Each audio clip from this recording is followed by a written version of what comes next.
दोस्तों, आज की इस वीडियो में मैं आपको सिखाने वाला हूँ हैज, हैव और हैड का प्रयोग वाक्यों में किस तरह से किया जाता है।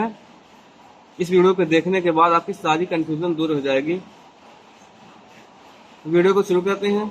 हैज, हैव और हैड का प्रयोग वाक्यों में तब किया जाता है जब किसी भी वाक्य में हैज, हैव और हैड के साथ वर्ब की थर्ड फॉर्म का प्रयोग हो, तो उसे हम प्रेजेंट परफेक्ट या पास्ट परफेक्ट टेंस कहते हैं। ध्यान रहे, वर्ब की थर्ड फॉर्म का प्रयोग करना है। अब बात आती है कि प्रेजेंट परफेक्ट टेंस और पास्ट परफेक्ट टेंस कब कहा जाएगा। आइए वो भी हम क्लियर कर लेते हैं इस वीडियो में। देखिए, हैज, हैव के साथ वर्ब की थर्ड फॉर्म का प्रयोग प्रेजेंट परफेक्ट टेंस कहलाता है, और हैड के साथ वर्ब की थर्ड फॉर्म का प्रयोग पास्ट परफेक्ट टेंस कहलाता है। कहने का मतलब, प्रेजेंट परफेक्ट टेंस में हैज या हैव दोनों में से एक का प्रयोग किया जाएगा, और पास्ट परफेक्ट टेंस में सिर्फ हैड का प्रयोग किया जाएगा। अब बता दें कि हैज या हैव कब लगाएंगे, क्योंकि दो दो हेल्पिंग वर्ब हैं, तो सब्जेक्ट के अनुसार डिपेंड करता है, सब्जेक्ट डिपेंड करता है कि हैज लगाना है या हैव लगाना है। आइए मैं वो भी आपको बता देता हूँ। देखिए, वाक्य में हैज या हैव जो है सब्जेक्ट के अनुसार लगाया जाता है, ये तो मैंने आपको बता दिया है। सब्जेक्ट है आई, वी, यू, दी, ये चारों सब्जेक्ट हैं, प्लूरल सब्जेक्ट है, यानी कि बहुवचन करता है। इन चारों सब्जेक्ट के साथ हम हैव का प्रयोग करेंगे, और हैज का प्रयोग हम ही, सी, नेम, इट, इन चारों सिंगुलर सब्जेक्ट हैं ये, यानी कि एक वचन करता है। इन सभी सब्जेक्ट के साथ हम हैज का प्रयोग करेंगे। प्रेजेंट परफेक्ट टेंस की पहचान जो है, और मैं आपको एक चीज बता देता हूँ, पास्ट परफेक्ट टेंस में जो हैड है, उसके हैड जो सभी कर्ता के साथ लगेगा, यानी कि चाहे वो बहुवचन हो या सिंगुलर हो, सभी के साथ लगेगा। अब मैं प्रेजेंट परफेक्ट टेंस की पहचान बता देता हूँ आपको। जब किसी भी वाक्य में किसी काम को वर्तमान में कर चुके होने की बात हो, तो हम प्रेजेंट परफेक्ट टेंस कहते हैं। कहने का मतलब, जब कोई काम वर्तमान में ही खत्म हो गया हो, जैसे मैं कहूँ तो मैं दिल्ली गया हूँ, या फिर मैं दिल्ली जा चुका हूँ, यानी कि मैं प्रेजेंट में ही दिल्ली जा चुका हूँ, दिल्ली जाने का काम कर लिया हूँ, तो वो प्रेजेंट परफेक्ट टेंस कहलाता है। आइए मैं आपको पास्ट परफेक्ट टेंस की पहचान बता देता हूँ। पास्ट परफेक्ट टेंस की पहचान है,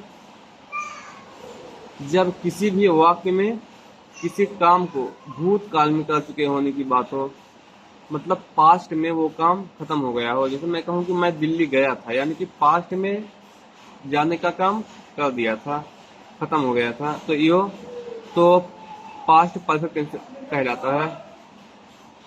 आइए कुछ एग्जाम्पल देखते हैं, फिर आपको और अच्छे से समझ में आएगा। दिया हुआ है, मैं फिल्म देख चुका हूँ, इसका मतलब वो प्रेजेंट में फिल्म देखने का काम कर चुका है, तो इसलिए इसे हम प्रेजेंट परफेक्ट टेंस कहते हैं। अब इसको हम ट्रांसलेट करेंगे। इसको हम ट्रांसलेट करने से पहले, सबसे पहले हम इसमें सब्जेक्ट ढूंढेंगे। सब्जेक्ट सब्जेक्ट वो होता है जो काम को करता है, यानी कि देखने का काम किसने किया, मैं, यानी कि सब्जेक्ट हमारा मैं है, आई, और मेन वर्ब हमारा देखने का काम हो रहा है, इसलिए हमारा मेन वर्ब देखना हो जाएगा, यानी कि सी या वॉच। और हमारा हेल्पिंग वर्ब हैज या है, दोनों लगाएंगे सब्जेक्ट के अनुसार। तो हम इसको ट्रांसलेट करते हैं, आई, उसके तुरंत बाद हमें हेल्पिंग वर्ब लगाना है, हैज या हैव। अब डिपेंड, अब बात आती है कि हैज लगाएं या हैव लगाएं, तो मैंने आपको बताया आई, वी, यू, दी, ये चार सब्जेक्ट हैं, प्लूरल सब्जेक्ट हैं, इन सभी के साथ हैव का प्रयोग किया जाएगा। तो आई के साथ हमें हैव का प्रयोग करना है, आई हैव। अब हमें मेन वर्ब ढूंढना है, देखना। देखना हमारा मेन वर्ब है, तो हम वॉच लगाएंगे, वॉच। वॉच की थर्ड फॉर्म लगाना है, इसलिए वॉचड। वॉच की second form watched, third form भी वॉचड, तो आई है वॉचड। क्या देखने की बात हो रही है, फिल्म, द फिल्म हम लिख देंगे। इस तरह से ट्रांसलेट किया जाता है। सब्जेक्ट, सब्जेक्ट के तुरंत बाद हेल्पिंग वर्ब, उसके बाद मेन वर्ब की थर्ड फॉर्म, उसके बाद object. This film, the film, sorry ये तो द फिल्म है ना, ये द फिल्म हो गया। अब अगर मैं इसी को नेगेटिव में कहूँ कि मैं फिल्म नहीं देख चुका हूँ या फिर मैंने फिल्म नहीं देखी है, तो हम कुछ नहीं करेंगे, सिर्फ हैज या हैव के बाद हम नॉट लगा देंगे। कहने का मतलब हेल्पिंग वर्ब के तुरंत बाद हमें सिर्फ नॉट का प्रयोग करना है। I have not watched the film. Okay, इस तरह से हमें अफर्मेटिव सेंटेंस ये हमारा हो गया और ये हमारा नेगेटिव हो गया।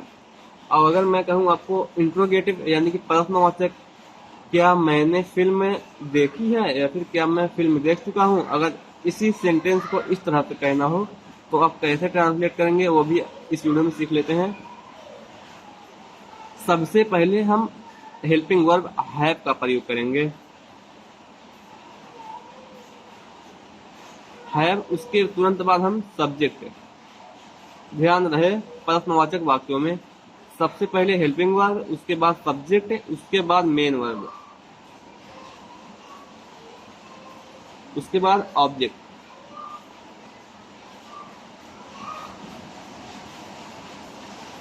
ओके, इस तरह से ट्रांसलेट किया जाता है। और अगर मैं कहूं कि क्या मैंने फिल्म नहीं देखी है, अब इंट्रोगेटिव नेगेटिव आ गया, क्या मैंने फिल्म नहीं देखी है, तो हमें कुछ नहीं करना है, सिर्फ सब्जेक्ट के बाद हमें नॉट लगा देना है। Have I not watched the film. इस तरह से हम इंट्रोगेटिव नेगेटिव का ट्रांसलेशन करेंगे। और इंट्रोगेटिव ये है, ये अफर्मेटिव हो गया, इंट्रोगेटिव ये अफर्मेटिव हो गया, ये नेगेटिव हो गया। तो ध्यान रहे, अगर अफर्मेटिव तो इस तरह से करेंगे, subject, helping verb, main verb की थर्ड फॉर्म, ऑब्जेक्ट। अब नेगेटिव में सब्जेक्ट है, हेल्पिंग वर्ब है, उसके तुरंत बाद हमें नॉट का प्रयोग करना है। और अगर इंट्रोगेटिव आ गया तो हमें सब्जेक्ट के तुरंत बाद नॉट लगाना है। ये चीज ध्यान रहे। आइए दूसरा एग्जांपल देखते हैं। अमन कॉलेज गया है, इसमें हमारा सब्जेक्ट क्या है, अमन, तो सबसे पहले हम अमन लिखेंगे। अब हेल्पिंग वर्ब हम क्या लगाएंगे, हैज लगाएंगे। क्योंकि मैंने आपको बताया है ही सी नेम इट, अगर कोई नाम आ गया तो हम उसे सिंगुलर में रखते हैं, वो सिंगुलर सब्जेक्ट होता है, तो उसके बाद हम हैज का प्रयोग करते हैं। अमन हैज, उसके बाद जाने की बात हो रही है, गया यानी कि गो की सेकंड फॉर्म होती है वेंट, थर्ड फॉर्म होती है गोन, तो अमन हैज गोन, तो थर्ड फॉर्म हमें लगाना है गोन, कहाँ, कॉलेज, टू कॉलेज। इस तरह से हम ट्रांसलेट करेंगे, अमन कॉलेज गया है।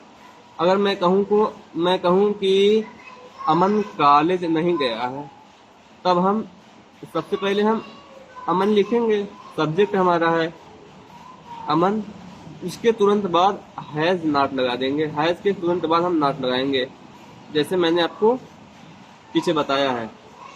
हेल्पिंग वर्ब के तुरंत बाद हमें नॉट लगा देना है, नॉट, उसके बाद main verb, to college. Okay, इस तरह से बनेगा ये। आगे देखते हैं। अगर मैं कहूँ कि क्या अमन कॉलेज गया है, तो मैं इसको सबसे पहले हेल्पिंग वर्ब लिखूंगा। इसमें हेल्पिंग वर्ब हमारा हैज है, हैज अमन, उसके बाद हमारा मेन वर्ब आ जाता है गॉन टू कॉलेज।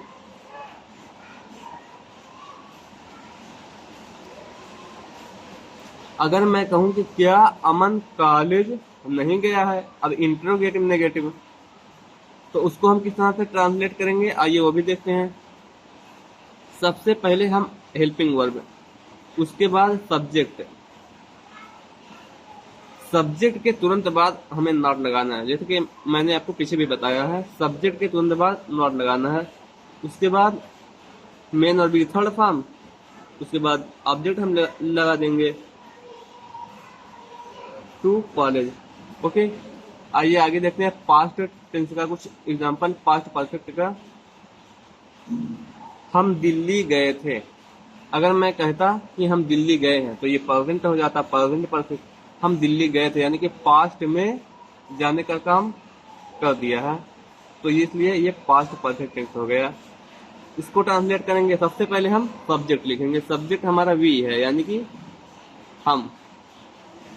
उसके बाद हमारा हेल्पिंग वर्ब हैड आएगा, क्योंकि पास्ट परफेक्ट टेंस में हेल्पिंग वर्ब हैड लगता है सभी सब्जेक्ट के साथ।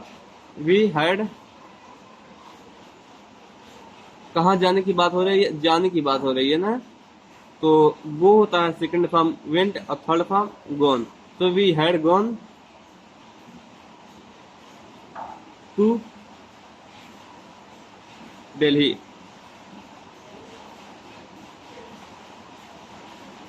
ओके, तो इस तरह से ट्रांसलेशन करेंगे। अगर मैं कहूं कि हम दिल्ली नहीं गए थे, नेगेटिव, तो हमें कुछ नहीं करना है, हैड के साथ, हैड के तुरंत बाद हमें नॉट का प्रयोग करना है। तो आइए देखते हैं, had not gone to Delhi. Okay, इस तरह से। अगर मैं कहूं कि क्या हम दिल्ली गए थे, तब सबसे पहले हमारा हेल्पिंग वर्ब हैड हमारा सबसे पहले आ जाएगा, हैड। उसके बाद हमारा सब्जेक्ट हैड भी, उसके बाद मेन वर्ब की थर्ड फॉर्म।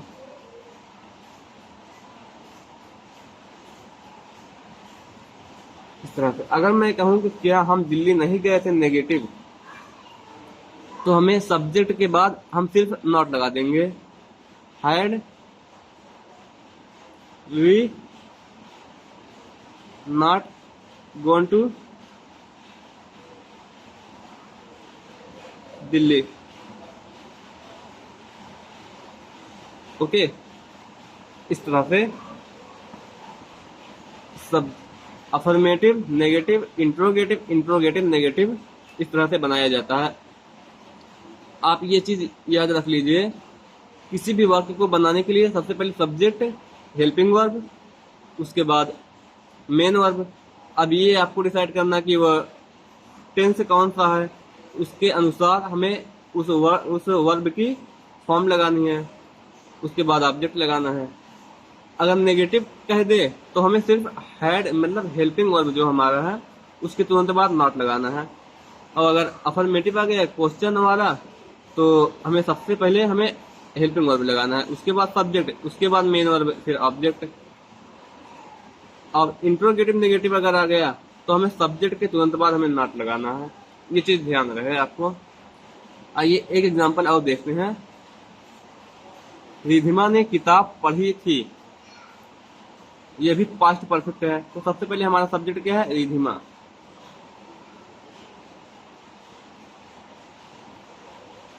रिधिमा किताब पढ़ी थी, तो सबसे हमारा हेल्पिंग वर्ब क्या लगेगा, हैड। पढ़ना रीड होता है, रीड की सेकंड फॉर्म, थर्ड फॉर्म भी रीड होता है, लेकिन सेकंड थर्ड फॉर्म को हम पढ़ते हैं रेड। रिधिमा हैड रेड, लेकिन लिखा जाएगा रीड।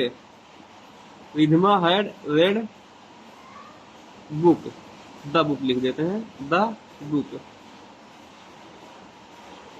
ओके, अगर मैं कहूं कि रिधिमा ने किताब नहीं पढ़ी थी, तो मैं लिखूंगा रिधिमा हैड, हैड के तुरंत बाद हमें नॉट लगाना है, मैंने आपको पीछे भी बता दिया है। रिधिमा हैड नॉट रीड यानी कि रेड द बुक। ओके, अगर मैं कहूं इसे क्या रिधिमा ने किताब पढ़ी थी? तो सबसे पहले हम helping verb had Ridhima,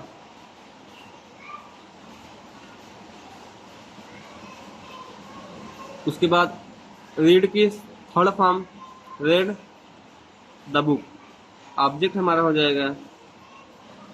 okay, अगर मैं कहूं कि क्या रिधिमा ने किताब नहीं पढ़ी थी, तो सबसे पहले हम हैड तो लगाएंगे ही, हैड रिधिमा